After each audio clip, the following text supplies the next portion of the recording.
Welcome to our pretty basic live stream at the People's Basics Network. I'm John Munitz. Today is March 10th, and in today's episode, we're going to be covering our final part of the breakdown of Shaun Donovan's platform. We've gone through 3 parts already, breaking down what he's had to say, but unlike a lot of the candidates in our field, he really gave us a lot of depth, and so we wanted to be able to showcase that for you all. Please make sure to join the conversation in our live chat and ask us any questions along the way that we'll be, periodically checking throughout the episode. Usually we try and do it between the different policy sections for these type of videos. Also, please consider liking and subscribing to our content. If you enjoy what you're watching, it really helps us with the algorithm gods. If you want to find even more content from our network and more information from today's episode, you can check the description section down below, or you can see the link that we have currently on the page for our link tree for you to be able to find all of our links. But without any further ado, my good people, let's get into today's subject. So as I said, we're covering Shaun Donovan's platform. So where we left off was his criminal justice section. Okay, so let's go into what he's got here. So let's go into the full screen and really get into it. So he first wants to reimagine, reduce, reinvest, achieve justice and safety by focusing on community needs. New Yorkers deserve to live in a city that is safe, inclusive, and equitable for everyone.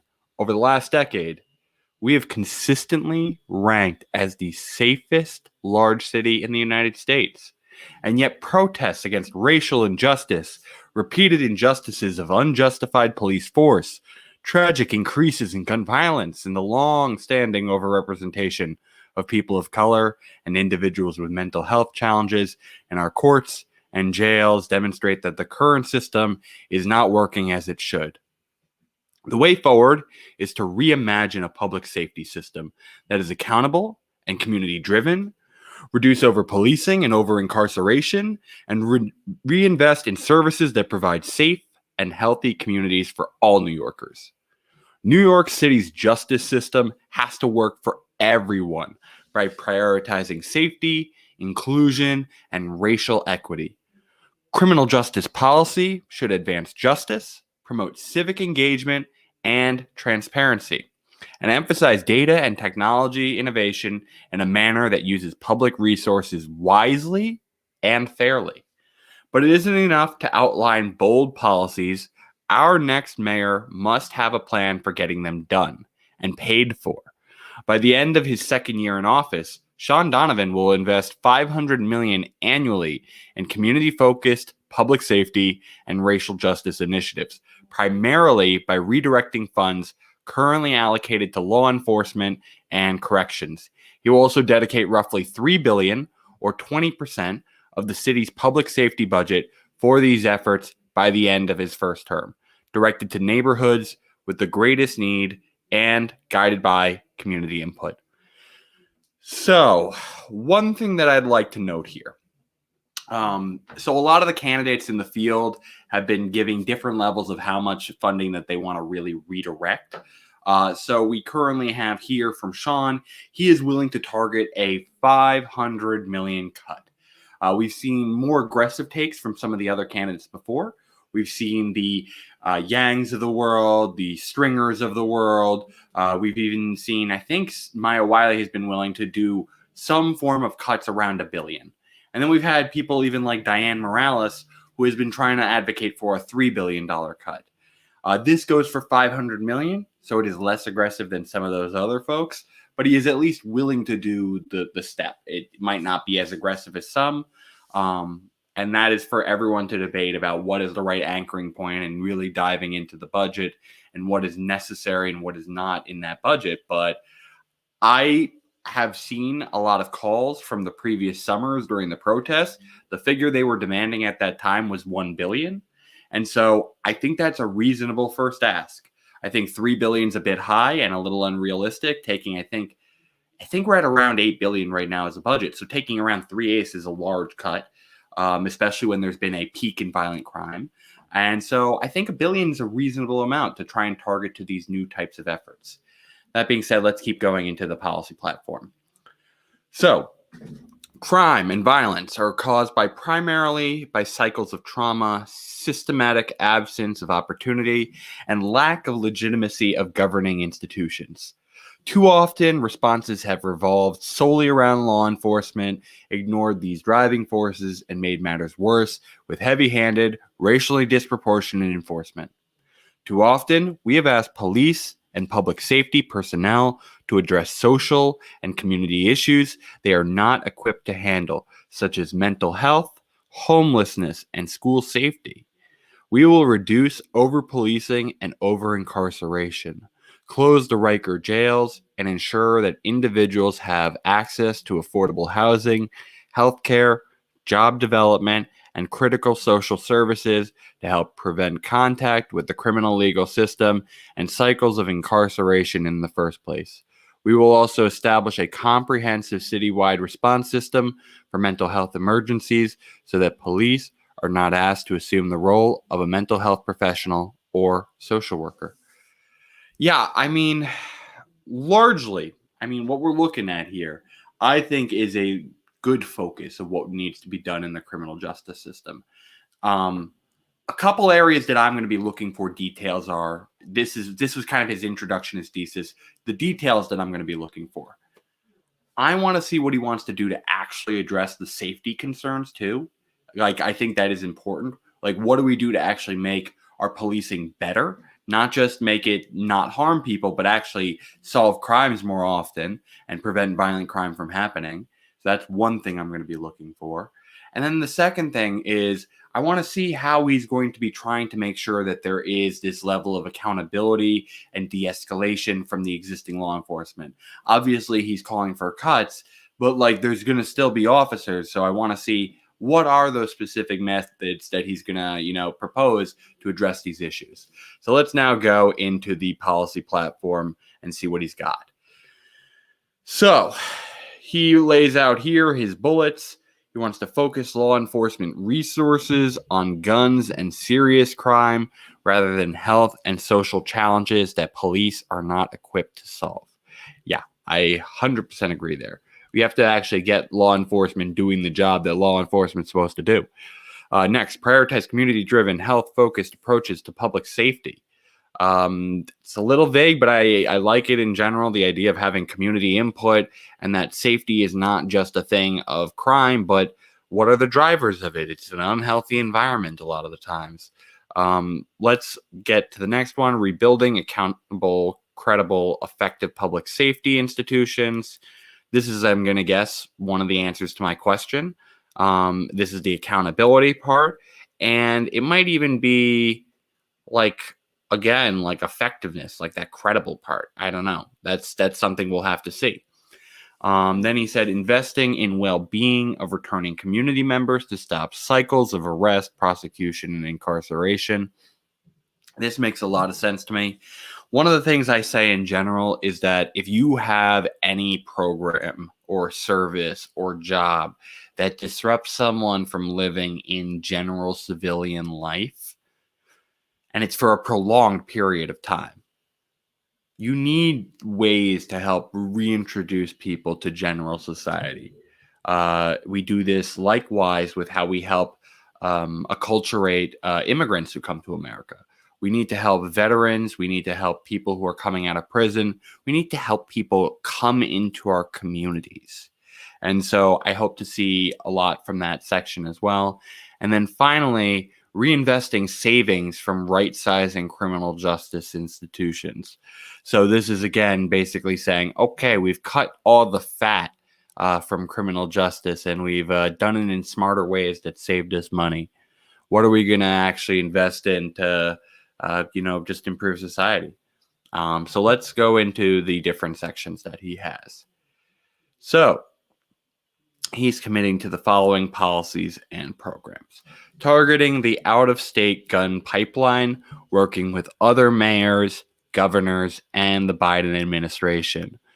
New York City has some of the strongest gun laws in the nation, but most of the guns in our city are trafficked here from other states.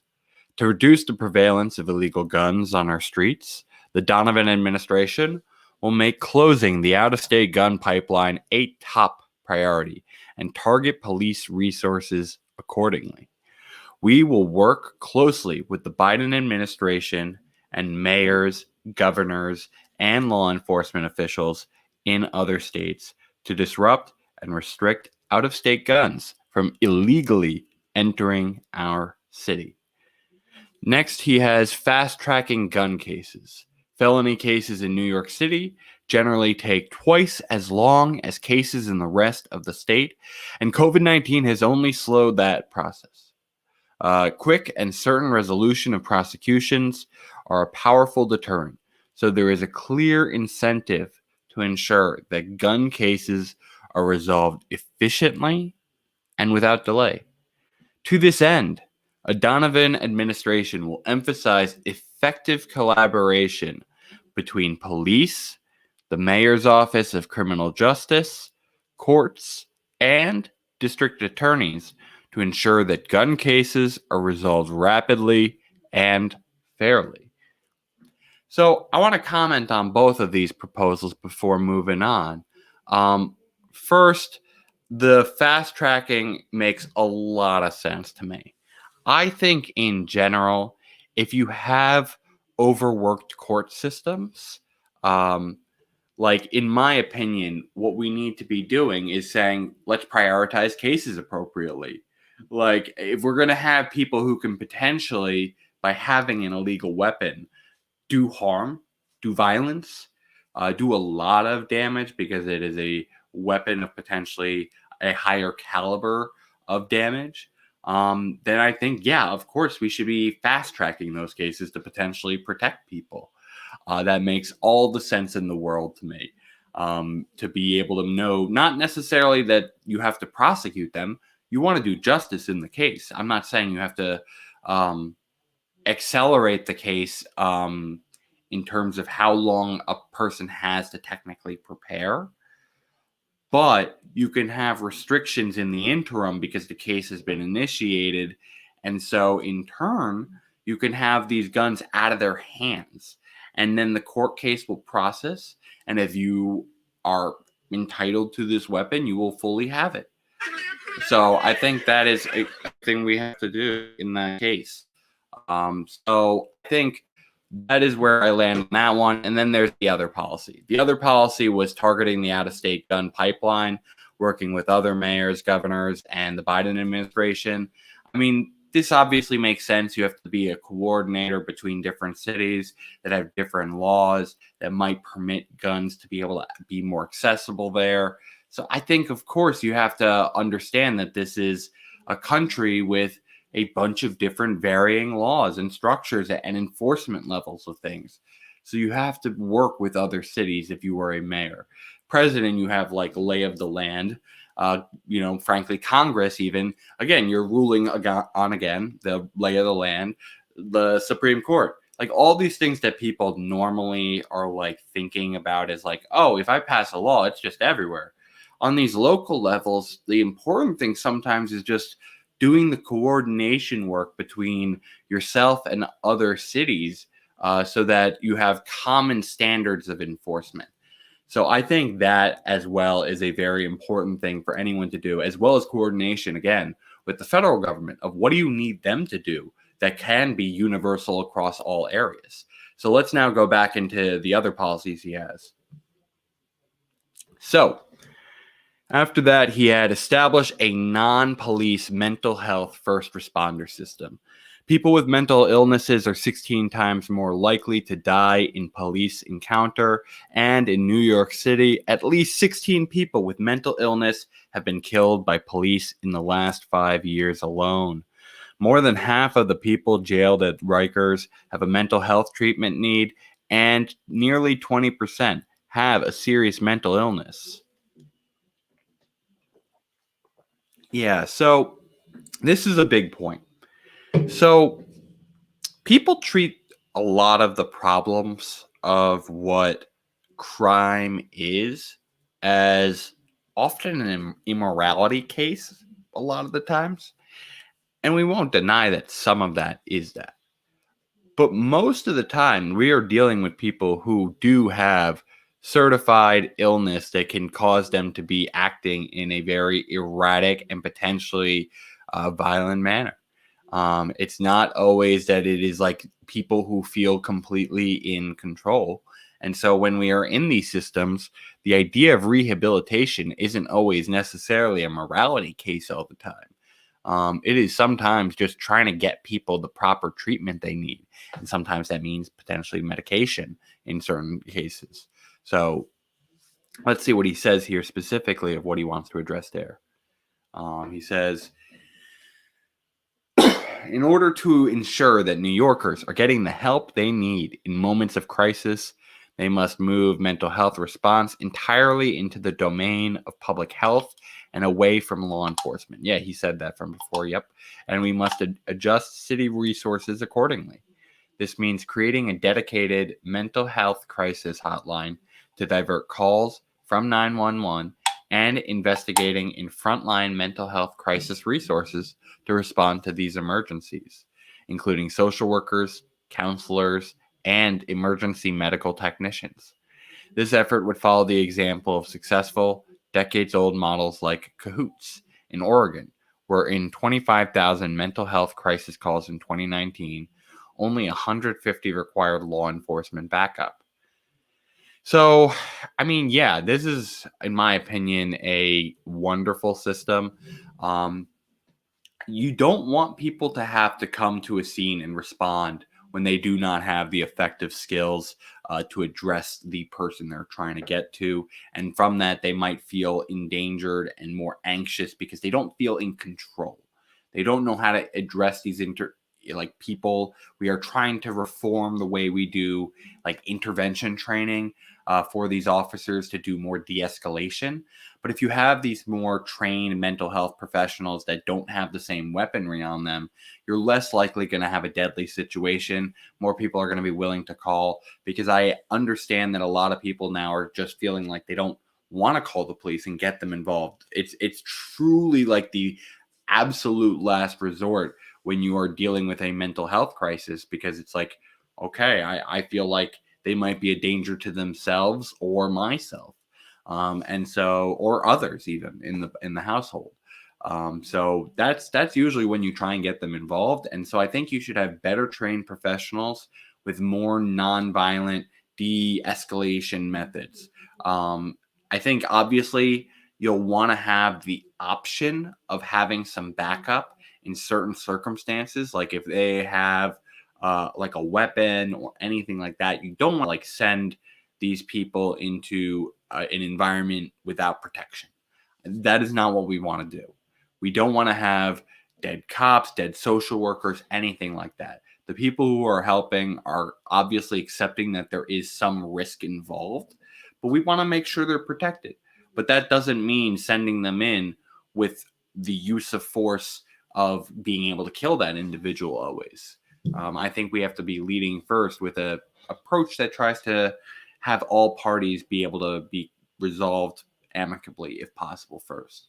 And so we want to try and address that. And so I think that's a good policy for him to have. And again, also, I like the idea of having it be a separate line. Like, we don't want to have like an overburdening necessarily of our emergency crisis support line. I mean, I guess he doesn't technically say that. It looks like he might just want it to be like diverting calls from 911. I sometimes wonder if we should just be making a 912. You know what I mean? Okay, next one. We must also invest in community-based housing and support programs to build on crisis response. People in crisis often need transitional and supportive housing programs, primary health care, community-based mental health, and social services like Fountain House. Help with substance abuse challenges as a next step to help stabilize during and after a crisis. And the creation of on-ramps to long-term recovery. These programs must be sure to focus on those too often unheard and unseen, like the elderly, who have specific mental health needs. We also will expand funding for mental health and addiction alternative to incarceration programs and pretrial diversion programs, and commit to priority decarceration of Rikers Island for people with mental health conditions, especially serious mental illness. The Donovan administration will address the failures of the federal government to provide federal funds for needed inpatient psychiatric treatment, which is only one part of the needed multifaceted response to people in crisis. In the meantime, we will work with the state to establish a mental health care crisis response fund to cover this inpatient psychiatric care deficit as we advocate for federal reform. So, so this is again giving programs again to invest into communities to address their own mental health needs as they see fit with the Fountain House model. As well, this is also trying to have the people who actually kind of need these things, especially the people who are in our criminal justice system, are especially needing of this. So I wholeheartedly agree with that. And then I think we need to have a long-term funding thing that gets established, hopefully, while we advocate for funding from the federal government, but that we build something long-term as a city as well. So let's keep going on into the policy platform. So let's go here. So now he wants to remove police from schools and provide resources for transition. In order to ensure the best possible academic outcomes for our students, we must dismantle practices that focus on policing and disciplining students and make schools unsafe for many students of color, contributing to the school-to-prison pipeline. We must remove police from schools, starting with schools that employ multiple school resource officers. Following the example of cities like Minneapolis, Oakland, Denver, and Portland, some of the savings should be reinvested in positivity, prevention, and relationship response coordinators trained in child development, de-escalation, and understanding how trauma and life experiences impact behavior to create a positive learning environment. Current SROs will be supported in transitioning to these new roles if they are interested and ready to participate in the necessary training, or in being absorbed into the New York Police Department if they prefer to remain in law enforcement. Removing police officers from the schools is just a start. We must also remove all vestiges of prison culture by eliminating metal detector, on-campus arrests, and handcuffing, except the extremely limited circumstances where student and educator safety is actually and immediately in danger, and incident reporting for routine student behavior that leads to police intervention and police records. These practices create a hostile climate instead of a supportive learning environment and lead to police records that launch students, especially students of color, into the school-to-prison pipeline. So I will just say this. I did not have any law enforcement officers in my later school years. I had them in my early school years.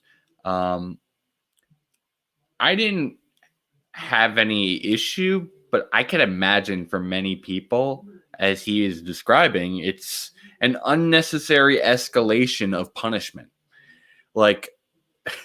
People already have this idea of the permanent record of concern when you're in the school system. You're not gonna be good because it's always gonna be on your books. But that's a whole other level. That's a level where you have to actually say, okay, now I got a criminal record. And obviously, here's the thing. And I didn't see enough of this. Obviously, he says the immediate danger you can have these things like metal detectors still. But how do you want to keep the kids safe? I do wonder, if you are taking them out and there are problems, are you going to make sure that teachers are trained in de-escalation and being able to break people up? You do need someone. And obviously it's smart. He did say he wants to prioritize only doing this in the areas that already have SROs and trying to make sure that they want to stay there, or if they want to transition out, they have a plan for that. But I just think in general, there needs to be a little bit more done to address the concern of like, well, why are these things there in the first place? It's because kids are being, they're feeling like they're in an unsafe environment. And so I like it in theory. I would have liked there to be more to address that part of the concern. So let's go back into the policy platform. So he wants to create a task force to identify additional areas better served by non-police responses, in addition to building a mental health first responder system and removing police from schools. Donovan administration will immediately convene a task force dedicated to identifying additional areas in which non-police responders, such as trained mediators or other social services professionals, might achieve better outcomes. So, yeah, this is something that should be like an ongoing effort. Like, we have ideas right now of what cops' roles are that they're inappropriately doing, but I totally agree with the notion that we should be having more and more analysis of what the role of a police officer is. This is not uncommon to past behavior where we've even had things like, the administration of the Parks Department used to be something that the police did. Then we had actual park rangers replace them. So over time, we just want to keep shrinking that role. And so I worry sometimes when we say defund the police that people just don't get the messaging and they're like, oh, we need no police, zero police. Because the technical word defund means to like basically zero out, completely cut. But like we should be looking to reduce this and specialize. Police officers shouldn't be this catch-all like social response service. So I agree with him on this thing that they shouldn't be handling certain things. And he goes into this right here, like substance use issues, noise complaints, traffic enforcement, all these different things where police officers just might not be the right person to respond to that. Next, the task force will be composed of community and social services representatives, public health providers, and directly impacted people, as well as representatives of city agencies. Its work will be informed by an extensive data analysis of 911 calls and emergency responses, as well as by stakeholder and community engagement and best practices from other jurisdictions. The task force will be charged with releasing a blueprint for action by the end of 2022, including strategies for shifting agency resources and responsibilities and piloting novel approaches. Okay. So he just wants to have, frankly, a better way to do analysis and data approach to emergency response. I like that. We should be analyzing it. And I think a task force is kind of like the bare bones minimum. He hasn't thought it through, but he's like, okay, let's get people thinking about this. And a task force is like a little bit of an administrative burden, but I think it's good to at least start thinking about it. And it's kind of like the bare bones way to start approaching that when you haven't really thought it through of how you want to improve it. Next, stop crackdowns on immigrant New Yorkers. Immigrants have historically been the lifeblood of our city, and today that is just as true as it has ever been. As we work to rebuild following this crisis, we must make sure we're supporting our immigrants rather than putting them at risk or standing in the way of their success. In that spirit, and the spirit of directing resources towards causes that will actually help our city, a Donovan administration will stop police crackdowns that disproportionately impact immigrant New Yorkers trying to make a living, like delivery workers and street vendors. We will also prioritize protecting New Yorkers from federal immigration enforcement as they seek to access critical services at hospitals, courts, and other government buildings. Yeah, so this is basically sanctuary policy, and I think it makes a lot of sense that we try to help people go through the guided system I don't think we should be having this automatic transfer of people from our criminal justice system onto the federal government. We should be having the enforcement go through our own system of, if it's civil code, they should be getting justice in our own system before we hand out transfers to federal authorities. I think that's a very reasonable thing to be said. I think also, just in general, in immigration reform, we really do need some federal intervention finally. And I think it's like, one of the things that you can do as a local government is, if you really do have like feelings on this issue, this is your one form of like negotiating leverage, being kind of a pain in the butt to the federal government to try and make moves on an actual reform of a path to citizenship, so these people can stay over time, but they have to follow a proper system. So I definitely agree with the idea of trying to help people um, have justice within their own area and have that form of accountability, and not do the transfers to the federal authorities, where you basically have someone go from the prison system to the basically transfer to ICE. And that I just don't agree with. But the idea of the benefit programs, I feel like that you should have to be a actual legal immigrant within the system to still qualify for the benefit programs. If your citizenship expires, the benefits should expire with it. The citizenship should actually have value. Like, that is one thing of how we actually incentivize a legalized system.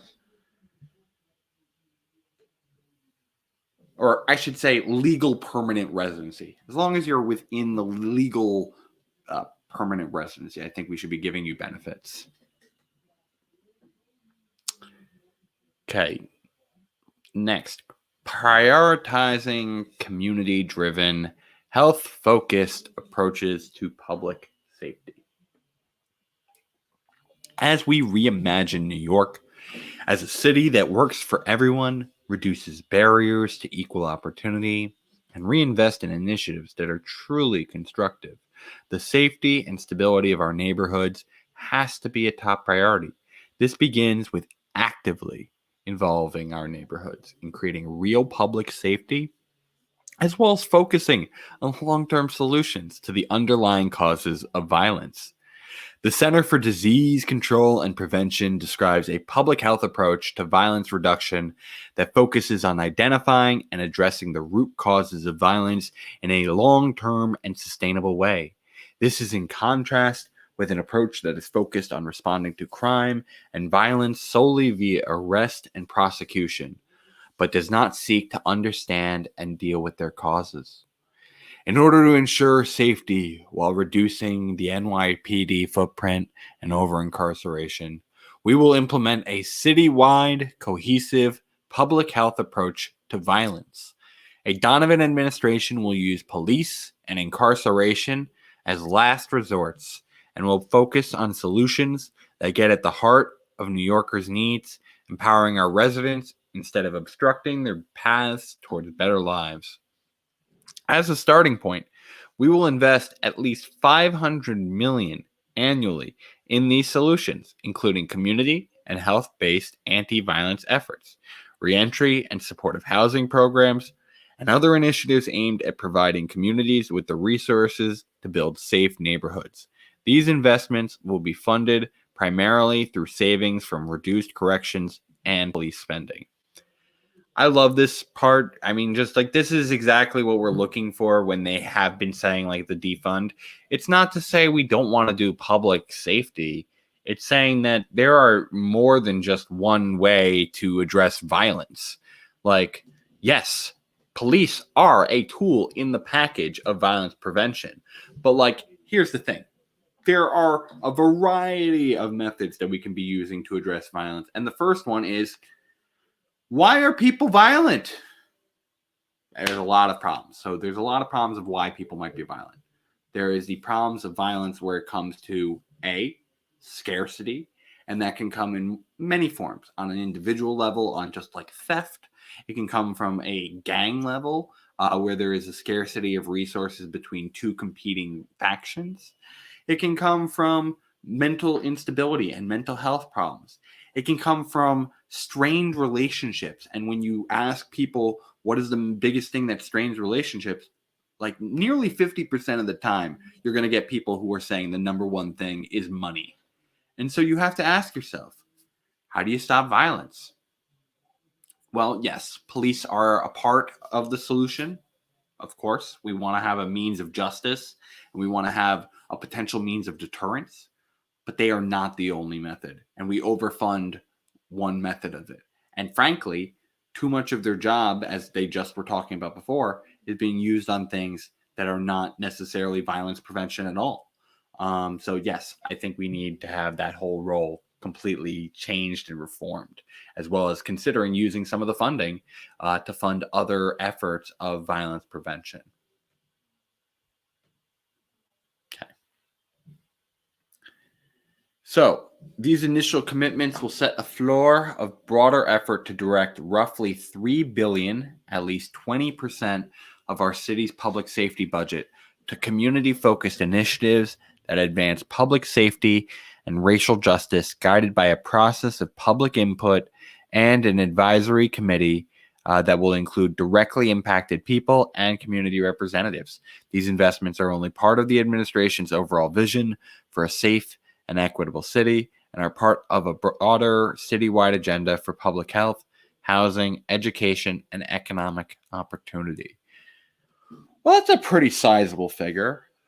$3 billion, meaning what, 15 billion total budget? It's not bad. Yeah, I mean that's a reasonable commitment, and it's annual. So I mean, yeah, that's going to be on a recurring basis. Okay, they're also going to be.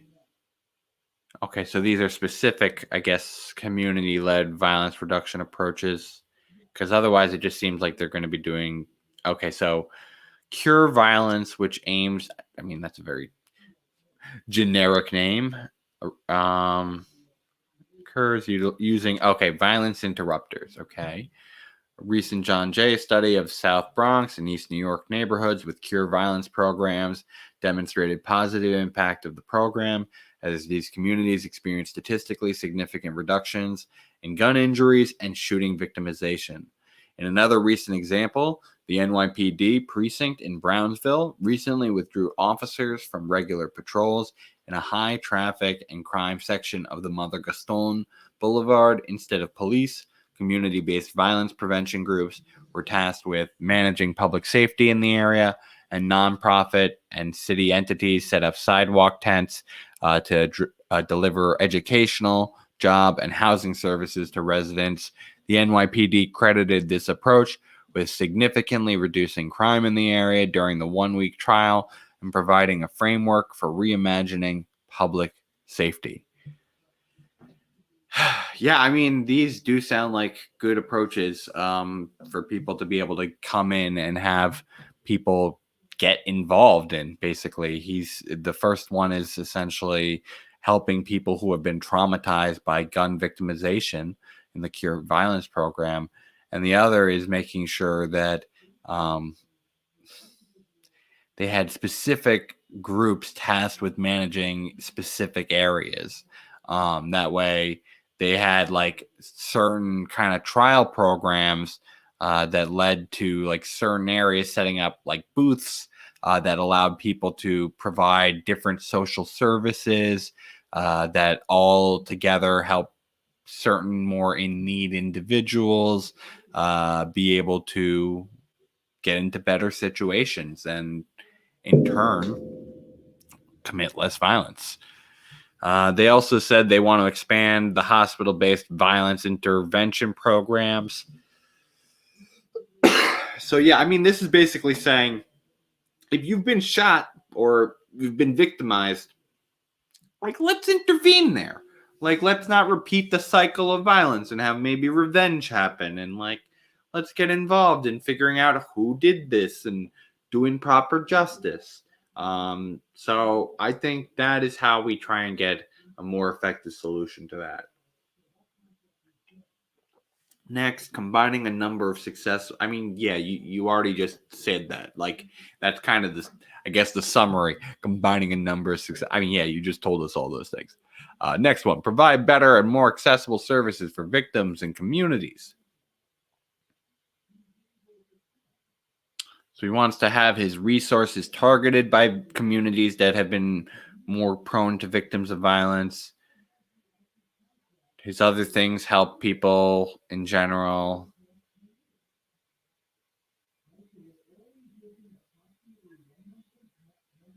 The money's directed to, again, communities of violence. The plan is based on, again, addressing communities affected by violence. And then expand those efforts. Yeah, so that's kind of a vague section. Conduct more thorough public health studies on gun violence. Okay, study the issue, collaborate with other mayors, provide the funding using the lead of the Department of Health and Mental Health Hygiene and some researchers from like nonprofits. They can get this research done. Okay, so they're at least they want to fund the research too to know more approaches that can work over time. And then they want to rebuild accountable, credible, effective public safety institutions. So they want to remake the police department that's accountable, transparent, and responsive. Again, this is a thesis. Okay, so this is the actual policy. Appoint a commissioner who shares his vision, okay? Build a leadership team at the police department that represents the city's diversity and understands the imperative for cultural change. Okay, sure. Okay, so he's just trying to basically do a let's clean the house out, hold precinct commanders accountable for misconduct by officers under their command, and replace leadership when necessary. So this is just like, I'm willing to do it. I'm willing to change out people, hold individual officers. I mean, this is all like leadership stuff. Like this is if problems happen, he's willing to like clean house of all these people. He's willing to do it. Then he says, adopt recommendations set forth by the Department of Investigations report. Yeah, so, I mean, this is just how do you clean up the departments in general? Like, what are police officers doing poorly already? There are solutions that are known. Why not just start putting some of those into place? So he wants to use this existing report. And then consent to the appointment of a federal monitor to be able to basically bring some level of accountability that goes beyond the local DA having to investigate their own police forces there. Like them all. Let's keep going. Ensure any surveillance technology is used responsibly and transparently. In addition to these policies, Shaun's administration will also focus on ensuring that the police department use of surveillance technology is responsible, transparent, and consistent with democratic values. To balance the need for security against the risk for abuse, advanced technologies have to be limited to uses that are truly needed for public safety, and they must always be deployed in ways that align with our values as a democratic city and as our right as New Yorkers. The police department cannot be the sole arbiter of these issues. The Post Act passed last year is a good start. To protect all New Yorkers, the Donovan administration will be transparent about the use of surveillance technologies and establish a civilian oversight panel to ensure that these technologies are used properly and disclose instances when they are misused. Like, I think for people who don't know my own, position on surveillance, I generally lean on the side of a little bit like less is more, but I do see that there are good cases for having it done. I think we should be sensitive to the fact that people do deserve a right to privacy. But I think if you're going to ask people not to be surveilled on a very individual level, you are going to have at least some form of public surveillance to keep society safe. Because I think security is an important fundamental role of what government is supposed to do for its people. Then you're going to need to have some form of surveillance, and so you should disclose it. Let people know, where do you look? What is the form of public surveillance that you all do so that everyone can feel, frankly, safe? Because I don't feel like surveillance is ever a really inspiring thing of safety unless you tell people what you're doing. Like, where do they know there's a safe surveillance system versus none? So I think overall, You have to announce these things. You have to communicate with every policy you do. You have to make sure it's properly known by the people it's going to impact. Okay, next one. Track and publicize data on racial disparities, policing, and public perceptions of safety.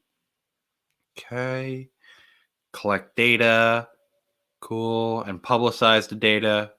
Fine, very cool. It's necessary to have this to know how we're doing and improving the problem. It'd be nice, I guess. Yeah, these are some of the points of data. So calls for service, police stops, use of force, officer misconduct and discipline, and racial disparities. They'll use surveys to examine perceptions of public safety, vary by demographics and neighborhoods, and they'll use the data to guide actions regarding training, deployment, and allocation of resources. Yeah, okay, great. So they're doing basic data analysis and tracking this stuff. Good. Next, close Rikers. So they're basically saying that there's basically a racial injustice in how this prison has been administered. The incarceration only be reserved for the most necessary cases, but putting people in jail can do serious harm to them. Shaun's will focus on ensuring that the jail is only used as a last resort. They're going to invest in communities and programs to prevent violence. They want to do it more preventatively rather than trying to just throw people away after they've done it. He wants to stop solitary confinement and reorient the culture and operations of the jails. And he wants to remove all incarcerated people from Rikers Island before the end of 2027 because the location and the condition of the jails there contribute to the dysfunction, inhumanity, and incredible cost to the city. So it's just basically a very inefficient jail. It's also just a really fucking shithole. I mean, like literally, like it's one of the areas of the whole country, frankly, that had one of the highest COVID infection rates. There's a reason why a lot of candidates in this race are calling for the shutdown of that jail finally.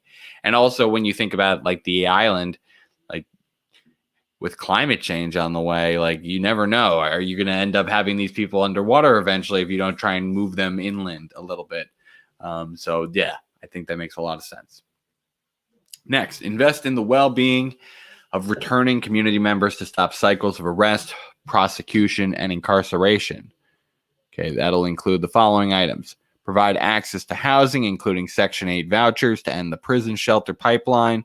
Providing stable housing will reduce harmful contact with the justice system, incarceration, and the public health system. This is true. I mean, one of the big things I know from being able to volunteer at the shelters, a lot of the people there are, again, people who have these mental health issues, people who are former prisoners. And so if you can get people into their own individual living units, there ends up being a little bit less often conflicts that can occur. So I think providing stable, permanent housing has to end up being the long-term goal. And so providing Section 8 vouchers is a good way to make sure that these people can get it. And you want to like basically have people work with them as they're leaving these facilities to connect with all these different services. And he will also invest in the actual like places to put these people in the transitionary periods while they're looking for stuff. So this is again like there are always going to be situations where people are in transition. That's inevitable. Like we're not going to be at the point of property law unless we can eventually reach the point where we have like truly the production time like that, like of being able to make a house, like, and we can get people connected immediately. Like it's always going to have some level of trying to meet demand of a certain area of people wanting to live there and the current supply that is in that area with the need for potential transition of potential economic disruption during a time period. So there's always going to be a need for some level of transitionary housing. But we also need to try and get people kind of like in a multi-step process, go from like You just get out. You have the ability to look for new housing. You have these vouchers like the Section 8 vouchers. You then have these supportive housing units that you were starting in, or sorry, these transitionary housing that you start in. If you have a mental health problem, you might go into supporting housing. And then after that, you try and get connected to either permanent supportive housing or you get connected to just permanent housing. And that's, I think, how we're going to get people best situated. And then, yeah, so this is establishing a dedicated reentry office. So again, this is just a group that connects people with the proper services. And then again, this is how much he wants to invest. He wants to do at least 500 million, and then a broader effort of 3 billion. Okay. Well, I mean, it's all the right things. I think I question the exact 500. I think some other people have been a little bit bolder there, but I mean, all the things that he's said so far on this page, I like. I think this is the page I've had the most agreement with him. I'm going to take a quick check, see if we've had anything from our audience that I want to address. And nothing yet. We want to try and speed through some of the rest of this. So let's go into our next thing. Let's do economic development.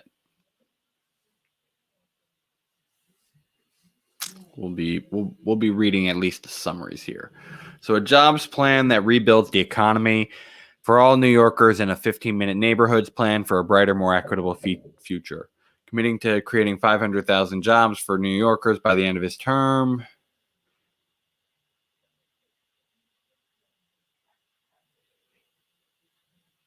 Okay, so he wants to grow the economy to create opportunities for all New Yorkers, build a path for every New Yorker to develop skills that are directly tied to jobs, invest in neighborhoods, beginning with those that have endured the greatest disinvestment, see, understand, and address racial inequities, inequalities explicitly and measure progress, address inequalities head-on in partnership with community and business leaders, prioritize racial equity through strategic investment and key appointments. They have a job and growth plan. Will focus on getting New Yorkers to work, investing in diversity, equity, and inclusion, and leading in innovation. Our neighborhoods plan will focus on building thriving neighborhoods and a thriving economy, committing to make New York the safest, most connected city. So, I mean, a lot of the general plan has been kind of a holistic sense of what he's been doing with these other things. I mean, getting New Yorkers to work, there's probably going to be some additional things for small business, but I mean, some of it's going to be the existing jobs plans that he's had so far for some of these other initiatives that he's been proposing. He's been putting diversity and inclusion into the rest of his platform. It's been in every economic area he's been trying to address, from like healthcare to transportation to what have you on his platform, every single part. And then innovation, that was another part we have not gone to yet. So I'm curious to see that here. And then, I mean, the 15-minute neighborhood idea is kind of cool. 15-minute neighborhood is this basic idea that, like, if you can't get to something basically in a convenient amount of time, like 15 minutes essentially, do you really have it? Like, truly. Like, if it takes you 30 minutes to get to the hospital, and you're in an emergency, do you really have access to that? Even if you were guaranteed the ability to pay for it, do you really have universal health care if it's not nearby? Same thing with safety services and the police. If they can't get to you in time, do you really have access to the police and all these mental health services they're providing? Same with transportation and childcare and all these other things. If they're not nearby, do you really have them?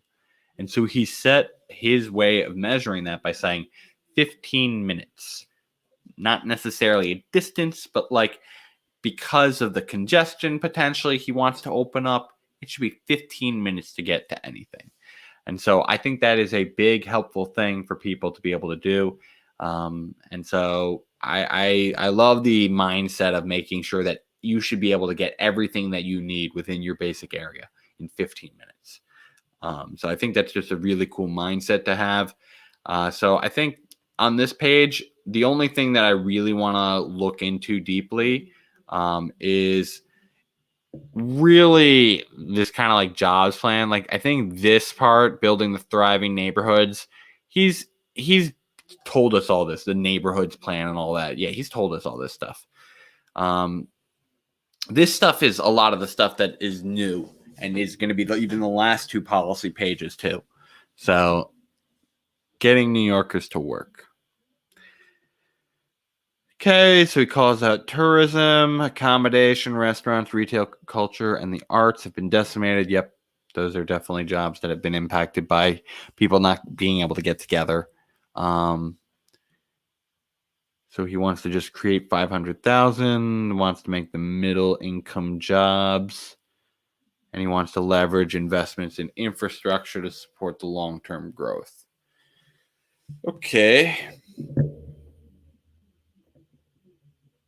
He'll work to get capital investments to be able to increase the jobs. Okay, that's another part that he wants to work on.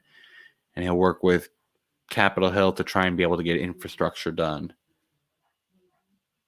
Okay, so let's get the actual policies here. So he wants to rebuild tourism and nightlife, work with basically business improvement districts. He's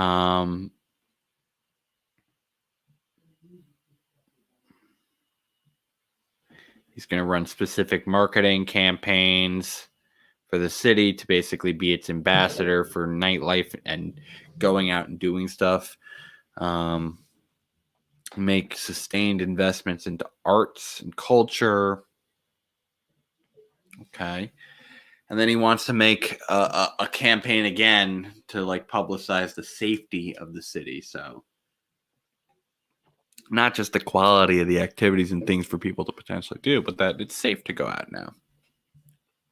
And this is a very common thing so many of the candidates have been doing. Okay, public transit. He's already done his transit plan, but he wants to make sure that there's apprenticeship programs. Sure.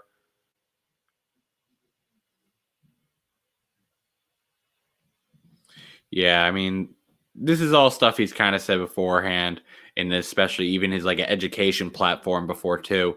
He wants to create like a jobs corps for his climate program.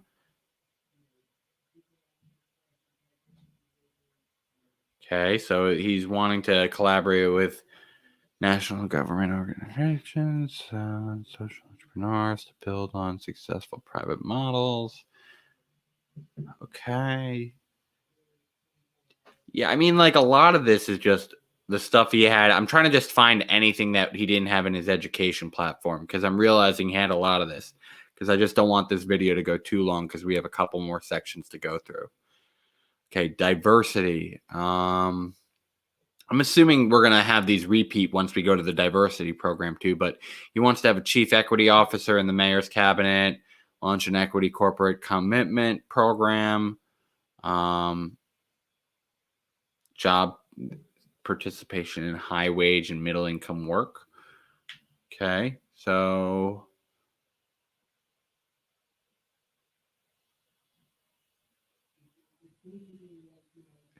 basically, is this just setting standards? It's like a commitment, like a resolution. Like this is a bit too vague for me, Shaun.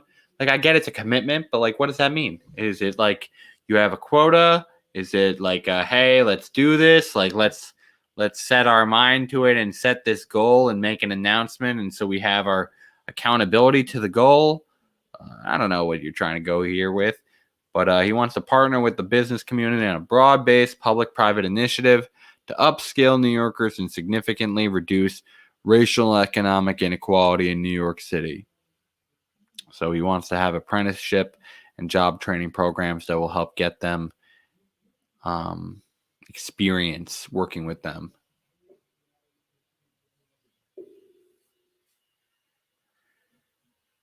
So the equity, what they mean by equity includes orientation and all aspects to the equity inclusion that seeks to acknowledge, understand, and elevate the lived experiences of all people, especially people of color. To achieve this, the Donovan administration will take a data-driven and collaborative approach to identify and catalog inequities.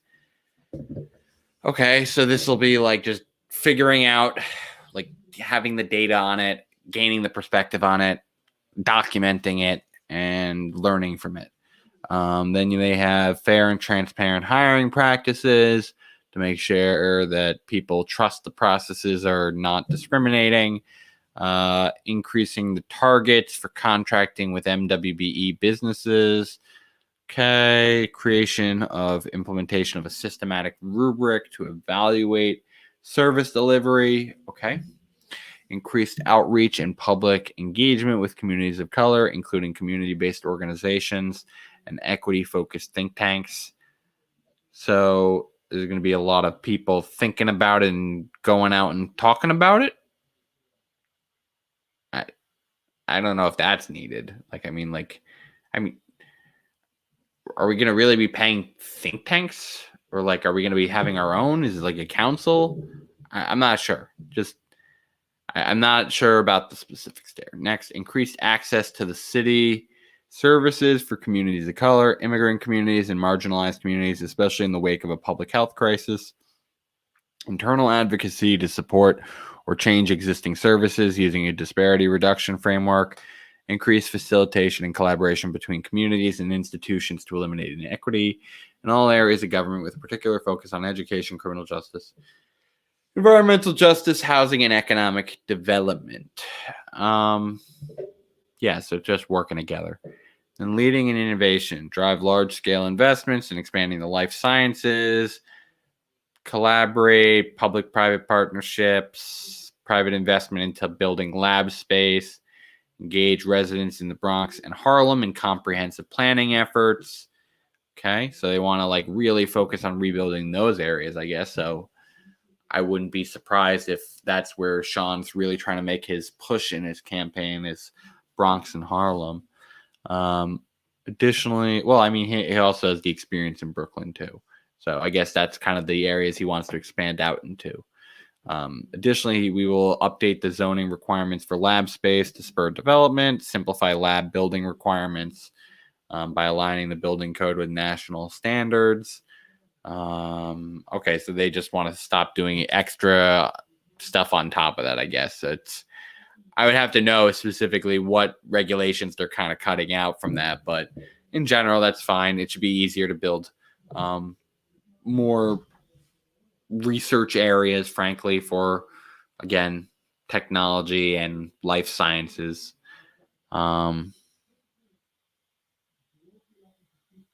Okay, another place he wants to build it is Upper Manhattan. Build a grad school to enterprise training pathway for PhD students in life sciences. Ooh. So it's he wants to basically, a lot of these people who end up with debt are these people who go to these really deep programs and then they don't have any advanced jobs for them. So this is kind of like a program to make sure that they get connected to these advanced career programs, which is an interesting thing. It's like an incentivization program for specific types of advanced jobs, which I think is a necessary thing for us to do.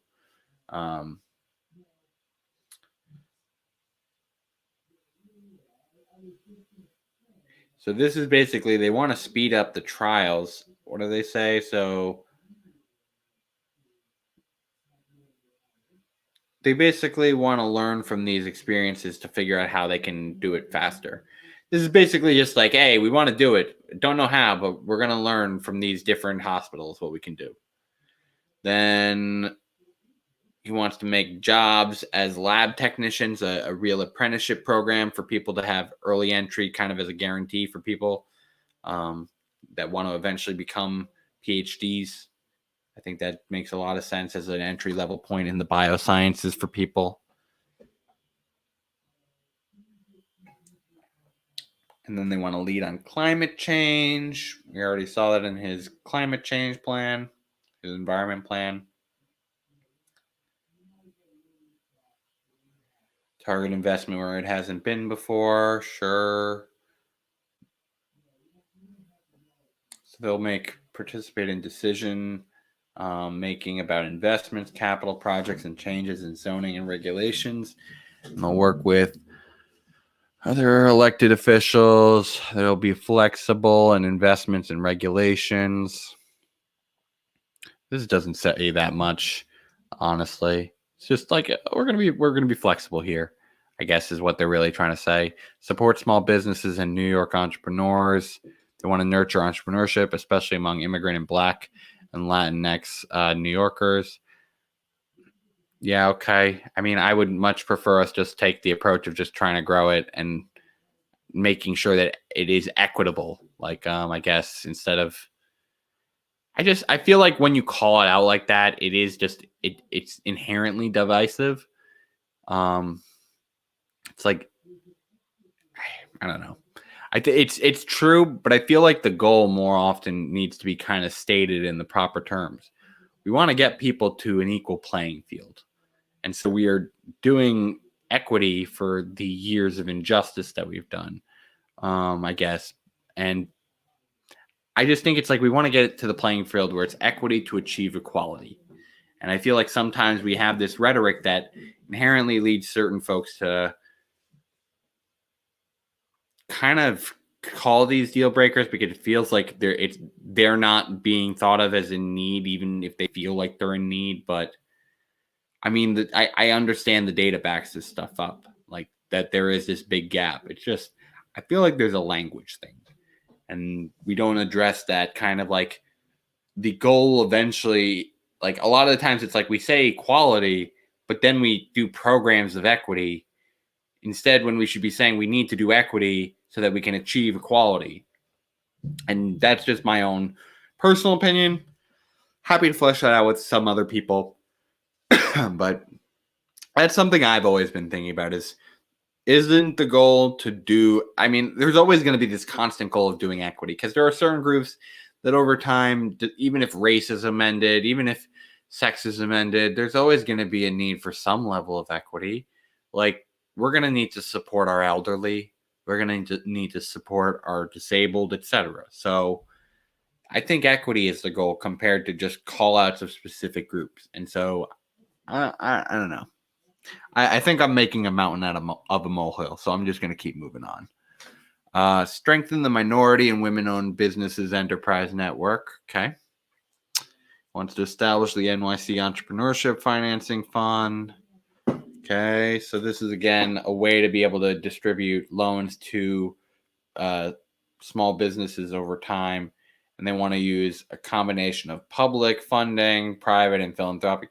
It's kind of like Yang's bank idea, but he doesn't, I guess, call it like that because I don't know if it'll also establish accounts for people. But like, that would be something I'd ask Shaun. Like, why don't you have a public bank plan, Shaun? Where is your public bank plan? Consistency and regulations, that would be good, I guess. Yep. Make it easier to function in it for all the fines and licenses that are needed. Invest in having your information systems working. Customer-oriented standards for, yeah, there's a lot of these people who are trying to kind of come up with that mindset of like, we need to start being in the business of doing customer service for our small businesses, which is like, I need to know what that kind of means. Like, for certain things, we should have like certain standardized back office services that government offers, but I don't want us to just like kind of have these like influence groups like that are trying to like buy votes and buy politicians with their money and say like, hey, can you help me get my business scratched here? Like that's what I worry about. Like the PPP program had a lot of that. So I always get worried about like, you got to make sure the procurement processes for something like that have decent oversight.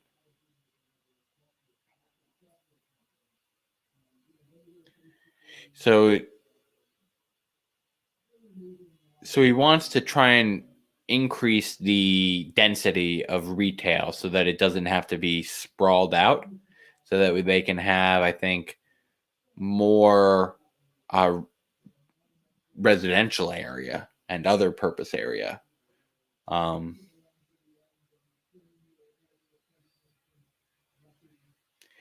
that there'll be more flexibility with the zoning of how you use your entry level area. Reducing requirements for new construction of retail area outside of the neighborhood retail districts, and by incorporating retail demand into neighborhood planning.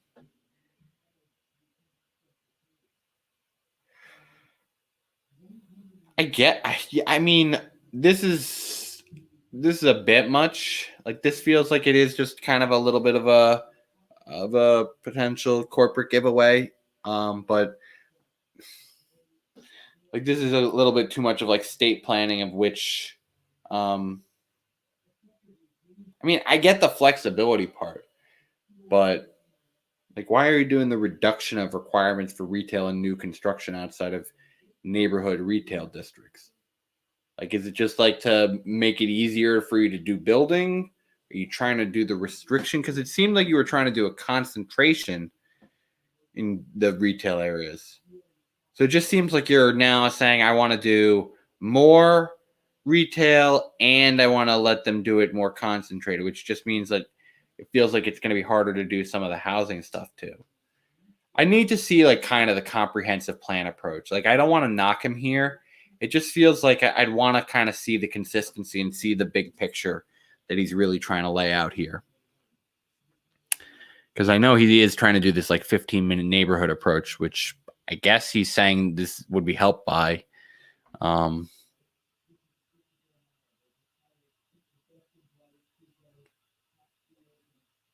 So he basically wants to have just multiple people working together, single set of city rules for this thing. Yep. Again, transportation, safe city, keeping the city healthy. Okay, so he wants to make office buildings safe. Okay. So this is, again, considering things like airflow, contact. Okay, so this is like retrofitting things for like potentially like public health of like when we have maybe future pandemics, we want to make sure that it's a little bit easier for people to not come into contact with each other and spread disease. And there's going to be more disease beyond COVID too. Then he's already talked about the infrastructure part of doing broadband for everyone, but that's a very important thing for the economy as well. So that concludes his economy portion. Again, let's see, a person they want to contact me. So let me address, if you want to contact me, best way to do it, come join our Discord community. Best way to do it, I'm always there. You can join it by going to our link tree that we have normally on the screen here, and you can find it in the description section below. We have our Discord community where I normally do chats every Sunday at 5 p.m. with the whole community.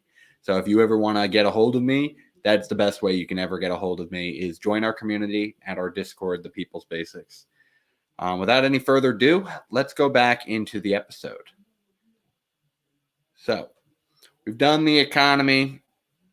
The ones that I want to see next is really aging, because I think these other ones have been really touched on, both in this economic development plan as well as in all of the other areas.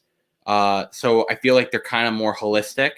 But this one is something that I think is kind of like a specific call out that I want to focus on and I want to wrap up on. So again, if you want to come in contact and subscribe and get in contact with our network and follow all of our contact, go to our link tree that we have here on our screen, and that'll get you connected. But without further ado, let's go into the aging platform. So, investing in the future of every single New Yorker and providing our older residents with safety, comfort, and security. We live in an aging city. About 1.2 million New Yorkers are ages 65 and older, making up about 14% of the city's population. But the number of older adults living in New York City is projected to grow from 1 million in 2010 to 1.4 million by 2040. We should be proud that with a life expectancy of 81.2 years, New York City residents live 2.5 years longer than the national average. But we can do better.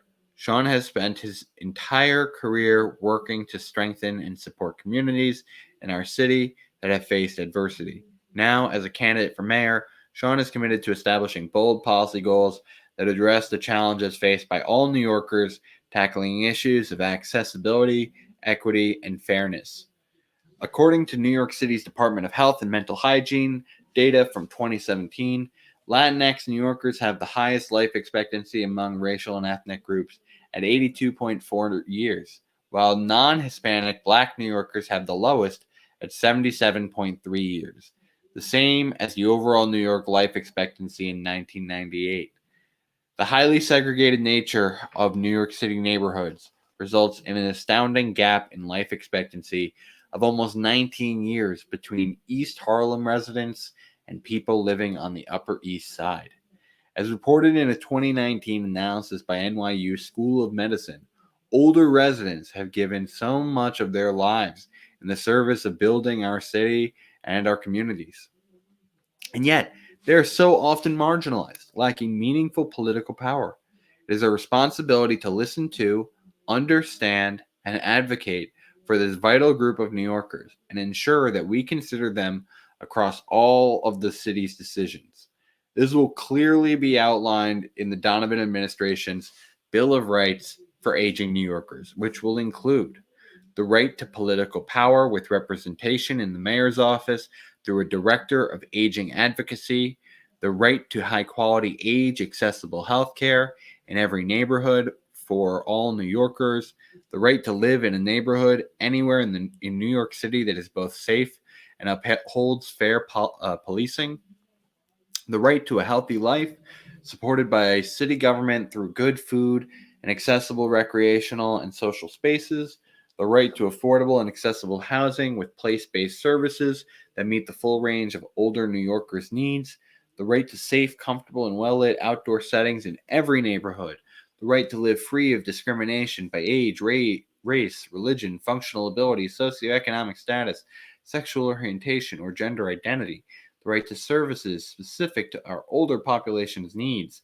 through better data collection by 5 or 10-year cohorts, and the right to free movement across the entire city through high quality, accessible transportation options.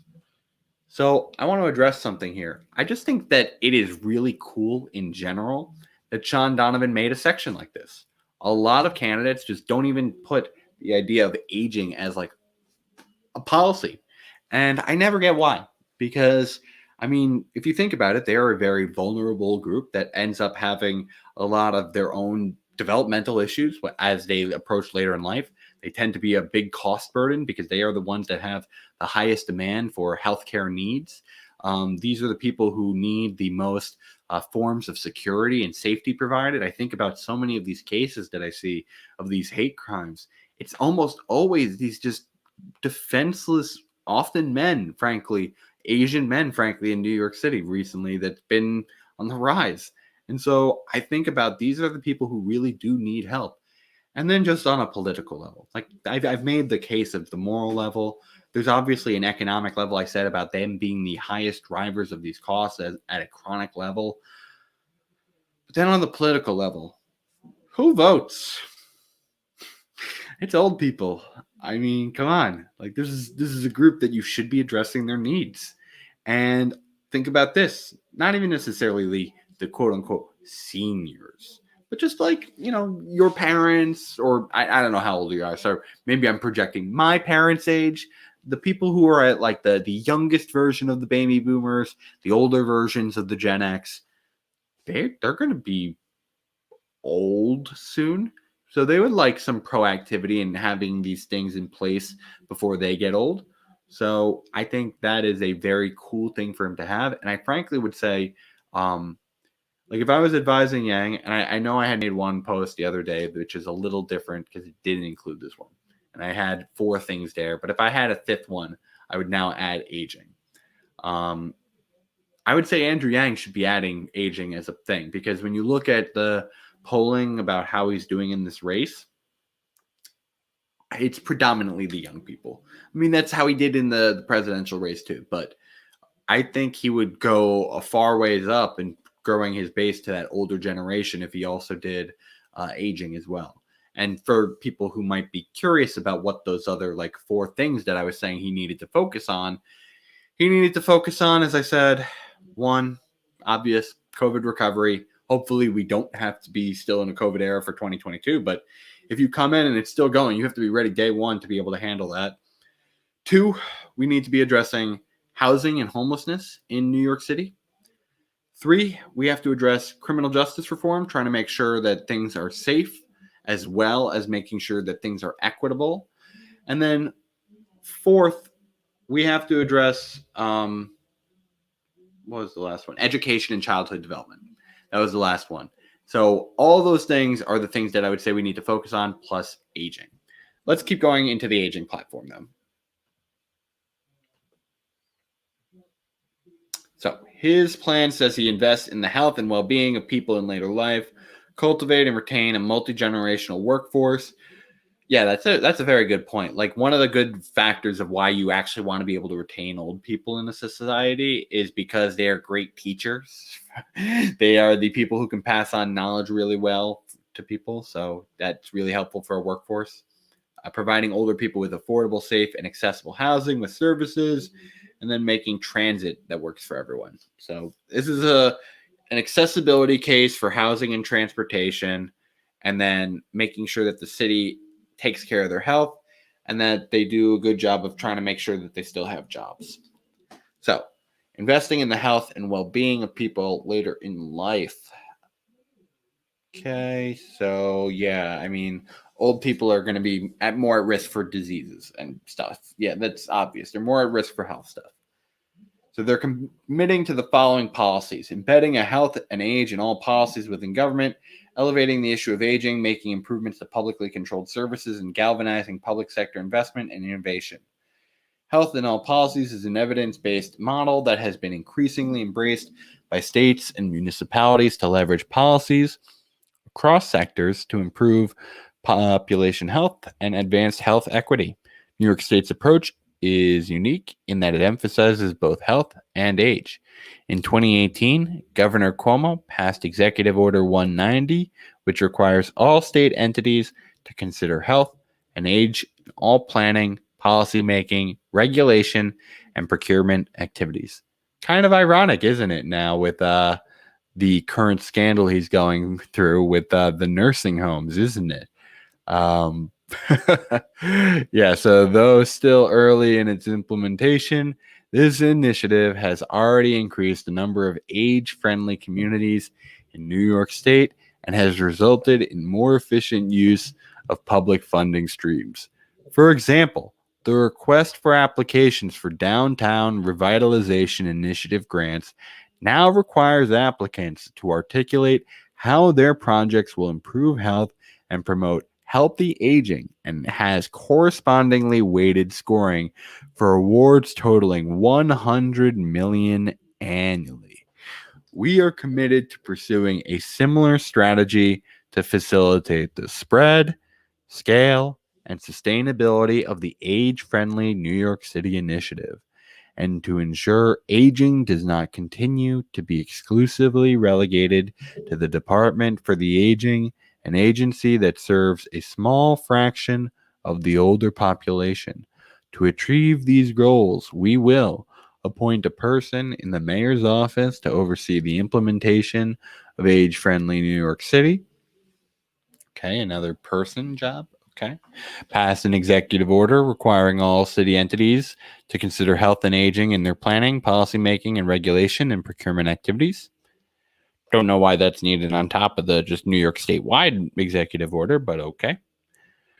Require all city agencies to conduct an annual self-assessment of how their initiatives are improving health and well-being and promoting healthy aging. So there's going to be some statistics that they're going to have to track and do reporting. I guess that'll be good. It'll help incentivize people to try and improve that year over year. Provide seed funding to groups of older people and community-based organizations working to drive local age-friendly neighborhood initiatives. Okay, I hope that's a little less vague, like maybe a little bit more directed, or otherwise it just seems like you're trying to give money to old people to do old people stuff, I guess. I mean, what is that old people stuff? So let's see. We must ensure the data collection so it reflects diversity when we're doing these things. Sure.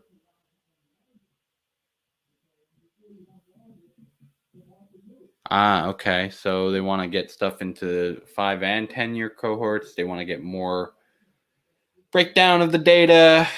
Yeah, a lot of this is like stuff that has been covered in some of the other stuff, and it's just being like, think about old people. Think about the old people. Just think about them. Just think about the old people.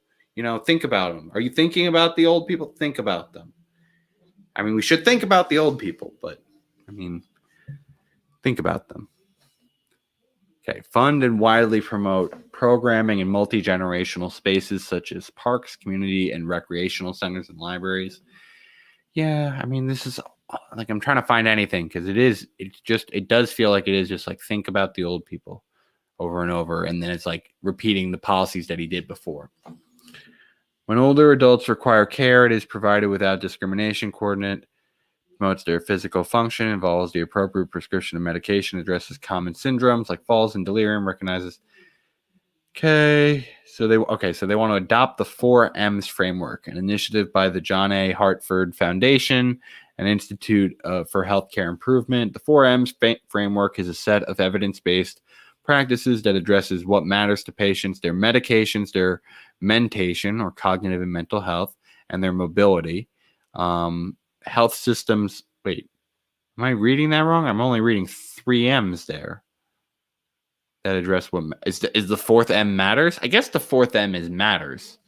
Okay, so matters, medications, mentation, and mobility. Health systems that assess older adults based on these 4 areas of concern and develop corresponding individualized care plans can work towards becoming officially designated age-friendly. Okay. So it's basically you should have plans, frameworks, a specific framework. Okay, so it's a specific framework, like a specific way you should address matters, mental health and cognition, mobility, and medications. Okay, yeah, standardization is good. We should be having a lot more standardization in our system. As you know from our healthcare episode, we know that there's a lot of medical error that occurs in our system. Next, help hospitals make specific changes to their emergency department procedures, staffing, transition, and physical environments. Let's see, what do they want to say? It's characterized by bright lights, fast-paced activity lights, can be disoriented to older adults. So it's like they want to have higher accreditation, look into evaluating like the processes and procedures so it's not as like disoriented for the old people, and look to provide like training and like how you do transition of care for these older people who are dealing with like being delirious, and making sure that they have like mobility aids who can help people move around and also be able to get them food and drink when they need it. So yeah, this makes a lot of sense to me. It's just trying to design these environments to be a little bit more accommodating for old people. Another thing is they're going to be trying to do more screenings at hospitals for elderly abuse. Yeah, this is something that's actually a pretty big problem. Like, I will say, we had to move my own grandma when she was still alive, like multiple times from hospital to hospital. More so like nursing community to nursing community. I should be more specific. But like, yeah, we should be doing more screening for this. And I wouldn't say it was, in her case, it was as hardcore as some other people, but for a lot of people, you need someone there because it's like the families aren't always there and the old people aren't always all there to be able to report these things. So you need people who do the proper screenings. So I think, yeah, in general, that is something that is definitely needed. So next, they're saying they want to ensure that there's equitable access to healthcare and social services by advertising and increasing the utilization of preventative services that minimize older adults' time in acute care settings. So this is just doing preventative care and making sure people are living healthier lives in general. And again, these are all things that he's had in most of his other program. It's just like, This is why I just say these things. Like, he's making some of the nice call outs for the things that are included that are specifically for older people, but like these are all other things. Like, when you do things that just generally help society, like these universal programs or these basics of life, the things that we advocate for here at the People's Basics, they generally help the most vulnerable the most. They help the Black community. They help the brown communities out there. They help the elderly and the disabled. The groups that need the most help benefit when we put universal basics in place. They're the ones who are most in need of these basics. If you're already well off, you have these basics already pretty much secured. But if you establish a universal basic, those who are in the most need are going to get the most benefit, and no one is going to be left out. So I'm trying to look for things that are kind of a little bit different from the other plans that he's had so far. Because you can go watch our whole series. You're going to have so much content that you can be watching on Shaun Donovan. Okay, this is a specific section. So this is like end of life needs, because this is one part that is frankly very expensive for people. So they want to work with the New York City Department of Health and Mental Health Services and New York City Health Services to launch an educational campaign on advanced care planning. So education on how you help these people. Okay, fine. Next, exploring the creation and evaluation of a citywide advanced care planning registry. So this is basically like getting people's end of life wishes better documented in advance in case of circumstance and being able to do execution of will easier, which is very helpful. And it can help people get their plans in order if they need to do cremation or if they need to do like funeral services, etc. Okay, so I guess that was it. I see. I was thinking that there was going to be more like, would you even decriminalize like assisted suicide and like all those types of things? I was wondering if we were going to get controversial in here, but no, we didn't. We didn't talk about that. I am, for the record, I am pro assisted suicide. I think people should be able to do that. Their body, their choice. I think that's a fundamental freedom, and it's done with consent. So I think that's fine. Okay, they want to commit to keeping people in the workforce, capitalize on their experience and institutional knowledge. They want to demonstrate a commitment to these values by hiring older New Yorkers. Well, I mean, like again, it's like, what are you gonna have quota? Or like, what are you gonna do? It's like, I guess it's just doing marketing initiatives, trying to push them forward. And I guess it should be, we should encourage doing it because it's hard for people to transition at that point. You can't just go tell them to like go get an education and do a new job. Like they have to do things that are like in their wheelhouse or relatively simple. And frankly, we should also have like one thing I really wanted to see in here too, and maybe he has it. No, I don't see it. Like things that allow people to freaking sit, like letting old people be in opportunities that don't let them feel stressed out, like their bodies can't handle it. I think that's important too. Let's see. So he wants to do job training, enhancing specific senior employment services by integrating skills-based job placement and post-placement mentoring. So mentorship programs and skill placement programs for these people to help them retain their employment.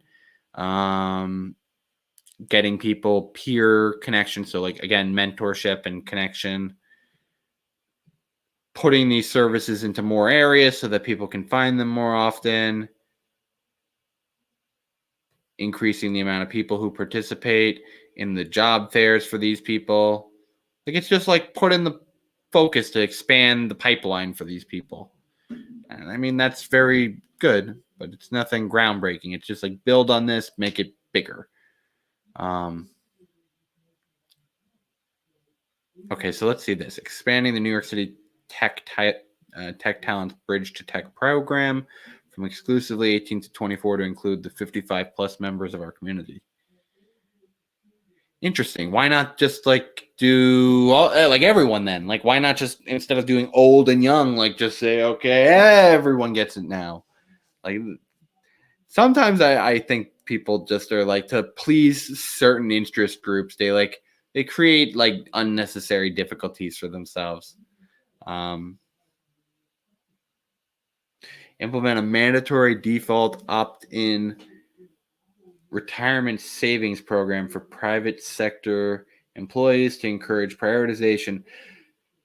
Okay, so this is basically like creating a guaranteed, like, kind of 401k type of program. It's not bad. I don't know why it has to be mandatory default opt-in. Like, this feels like something that should be like just an opt-in thing, but I get it. Like, I guess you want to encourage saving, but I don't know. I feel like it should be still opt-in for the most part. I mean, I guess it's kind of like a Social Security, and at least this is kind of like he's basically trying to do like a Social Security, but opt-in. Is there like matching on this or anything? Is there? How do we know it's going to be invested well too? Like, I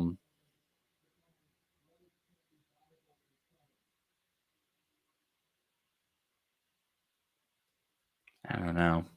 That's tough. I feel like that is a real like conundrum. Like, it really just is dependent on like, do you trust the people who are like they appoint versus yourself? I feel like on average this is probably the right way to go. But like, if we can get people financial literacy, I think I'd rather have them be able to just manage their money. I mean, I guess this is something specifically. It's just we should have extra money for people once they become old, because they do have additional cost, and so it would be nice if they paid for it themselves instead of just having it be a constant like almost like pledge process. I mean, like, if you think about it, Social Security is kind of like the Greek system. You got like your pledges who are fronting the bill. Like, it's not like the amount you receive from Social Security is 100% tied to how much work value you put in. That's not how it works. Usually it's the young people of today who are paying for the old people of today, rather than them paying for themselves. So it's kind of like a pledge working for a fraternity or sorority. It's a constant process, or like sometimes kind of like it's like a pyramid scheme at times, especially with how flexible they are and just taking from the budget, so it can't even freaking work as an investment vehicle properly all the time because it keeps getting its funding stripped from it, and that's why it's so in debt, because like Congress basically reaches in and freaking strips its funding source. But I digress. I'm gonna say I think this can be good, but I need to see the specifics of the execution. Okay, engage the New York City Commission on Human Rights in developing training and educational material and identifying and preventing ageism in the workplace. Institute a work group population by ageism experts, private sector employers, and older adult workers to better understand the incidents and effects of workplace ageism in New York City. Educate. So it's just let's revitalize our education materials. Let's understand it. Let's do the old people outreach. I mean, this is important stuff, but again, this is just like feels redundant. It's like got to develop training materials for each and every community. Every business, they're gonna have infinite training materials. It's gonna be a lot of freaking training materials. I sometimes worry we're gonna train people to death, rather than them having done these trainings at other points in their lives when we've had our education process. But I mean, some of the things about like having better materials for identifying it, I guess, is a better thing. I don't mean to discredit these things. They're important things. Let me keep going.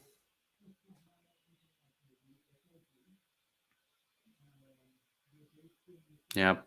Part of his existing housing plan. So this is, again, these are plans for, I guess, multi-generational, like affordable housing units to basically change around the requirements for people, and having the caps on the rents and the amount of aid they provide in certain utilities. So this is, again, like for older people who are staying within their current housing units. I'm pretty sure we already covered this in his housing plan. I mean, this is, again, supportive housing. We've covered that he's had multiple supportive housing plans. Transit that works for everyone. He's had this, again, in his transit plan, but again, he makes call outs for certain things like lighting and making sure that there's seating and there's proper lighting and that it's safe. But yeah, I mean, a lot of it is kind of doing the same things, but it's just thinking through kind of all the problems. Like it's people who are going to have harder time using our systems, and we have to just kind of make them foolproof and truly accessible. And if we do that, they're going to be higher quality, frankly, for just us all. So I think that is a very important platform point for people to have. For me, like, this is one of those things where it's like, if this was the first thing I clicked on, it wouldn't feel so repetitive for me. But it's like, it's really just doing everything that we've already been talking about and just doing it again. But everyone, that is today's episode. I wanted to thank you all for tuning in today. This has been a marathon of an affair, talking about Shaun Donovan's platform. So yeah, that does it for today. That's all we got, my good people. I hope you enjoyed our pretty basic live stream. If you did, make sure you've liked and subscribed to our channel and to today's video. And, check the description section to be able to make sure you get all of our links to be able to join the community and see our website to get all of our different forms of content. There are articles, other live streams, our most recent podcast that came out last night on justice, where we had guest Richard Ojeda. There's so many great things that are out there. So, in a toxic world, my basic people, I hope you guys are having a good time out there. And I hope you all are staying basic as always. Okay. With that being said, everyone, I will see you all tomorrow, actually, at a new time. We are moving to a new time. We are going to be moving to, going forward, 11 a.m. And this is only because I've done some new research on when there's been some engagement time. And frankly, it'll give me convenience to, even when I get my new work schedule, be able to just do these streams during the workday, during my lunch breaks, if I get them. So that's when we're going to be doing them. I will see you all tomorrow at 11 a.m. Eastern time, where we're going to be going through, finally, a new candidate again. We're going to get to do a new candidate again. So I think tomorrow, we're doing Carlos Menchaca, and then we're going to be doing Lori Sutton on Friday. Let me check that. I'm wondering if we might have them in reverse. I know we have those two as our last two candidates left for us to cover. So actually, yeah, tomorrow we're going to be doing Lori Sutton, and then on Friday we wrap up with Carlos Menchaca. So everyone, again, thank you so much for tuning in today, and I hope you all stay basic.